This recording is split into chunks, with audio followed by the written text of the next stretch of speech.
బోనాలకు సంబంధించి ఉజ్జాని మాంకాలమ్మ జాతర పర్ఫెక్ట్గా పోతుంది. అరేంజ్మెంట్స్ కూడా బాగా జరిగినాయి. అందరికి కూడా ప్రజలందరూ కూడా భక్తులందరూ కూడా బోనాలతోటి మంచిగా దర్శనం చేసుకుంటున్నారు. అందరూ కూడా భగవంతుని మొక్కిన మంచిగా వర్షాలు పడాలి, కాలం బాగా అవ్వాలి, పంటలు బాగా పండాలి, అందరం కూడా ఆరోగ్యంగా ఉండాలని. ఏం కోపం లేదు, తల్లి మళ్ళీ శాంతి ఇస్తుంది, ఏం ప్రాబ్లం లేదు. మనం మంచిగా ఉంటే తల్లి కూడా శాంతి ఇస్తుంది. సరే, ఎవరెవరు వచ్చేసారు? మేము మా భార్య, మా కోడలు, కొడుకులు, మన్మలు, మన్మరాలు అందరం వచ్చాము.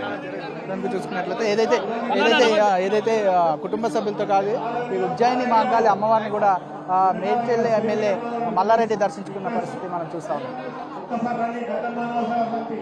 ప్రస్తుతం అంటే మనతో పాటు డాక్టర్ ప్రీతి గారు ఉన్నారు. మేడం చెప్పండి, అంటే ఉజ్జయిని మహంకాళి ఉత్సవాలకు ప్రతి సంవత్సరం వస్తారా? ఈ సంవత్సరం ప్రతి సంవత్సరం వస్తామండి. ఎందుకంటే ఇంటికించి బియ్యం పోస్తాం. మేము, మా అత్తమ్మ, మా మొత్తం ఫ్యామిలీ అంతా మేము బియ్యం పోయడానికి వస్తాము ఇక్కడ మహంకాళి అమ్మవారికి. సో తన ఆశీర్వాదంతో ఇంకా ముందు సాగుతున్నాం. ముఖ్యంగా ఏం మొక్కుకున్నారు మరి? ముక్కునేది ఏముంది, అందరూ సంతోషంగా మంచిగా ఆరోగ్యంగా ఉండాలని నేను కోరుకుంటున్నాను. అంతే. ఈరోజు ఎవరెవరు వచ్చారు? ఈ రోజు మేము, మా మొత్తం ఫ్యామిలీ, మల్లారెడ్డి గారు, మా అత్తమ్మ గారు, మామయ్య, అత్తమ్మ, మళ్ళా మొత్తం ఫ్యామిలీ అందరు వచ్చారు. మా ఫ్యామిలీ మెంబర్స్ అందరు వచ్చారు. ఏర్పాట్లు అంటే ఎట్లా ఉన్నాయి ఇక్కడ? చాలా బాగుంది. గతంలో ఎట్లా ఉంది, ఇప్పుడు కూడా అట్లానే ఉంది. ఇంకా మనం ఇంకా బాగా చేయాలి, ఇంకా బాగా అయితేనే ఉంటది. So its development. అన్న చెప్పండి, అంటే ఈ రోజు కుటుంబ సభ్యులతో కలిసి ఇక్కడికి వచ్చారు, ఎట్లా ఉంది ఇక్కడ ఏర్పాట్లకు సంబంధించి? ఏర్పాట్లన్నీ చాలా బాగా జరుగుతున్నాయి.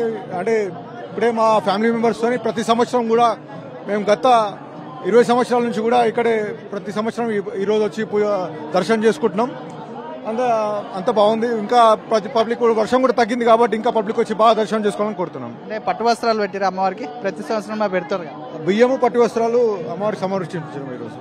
చూసుకున్నట్లయితే కుటుంబ సభ్యులతో కలిసి మంత్రి మల్లారెడ్డి కూడా అమ్మవారిని దర్శించుకున్నారు. అలాగే అందరూ బాగుండాలి, ప్రజలందరూ సుఖ సంతోషాలతో ఉండాలని చెప్పి అటు కుమారుడు, కోడలు కూడా ఒప్పుకున్న పరిస్థితి మనం చూస్తా ఉన్నాం. కెమెరా పర్సన్ మనతో కలిసి దగ్గర న్యూస్ సికింద్రాబాద్.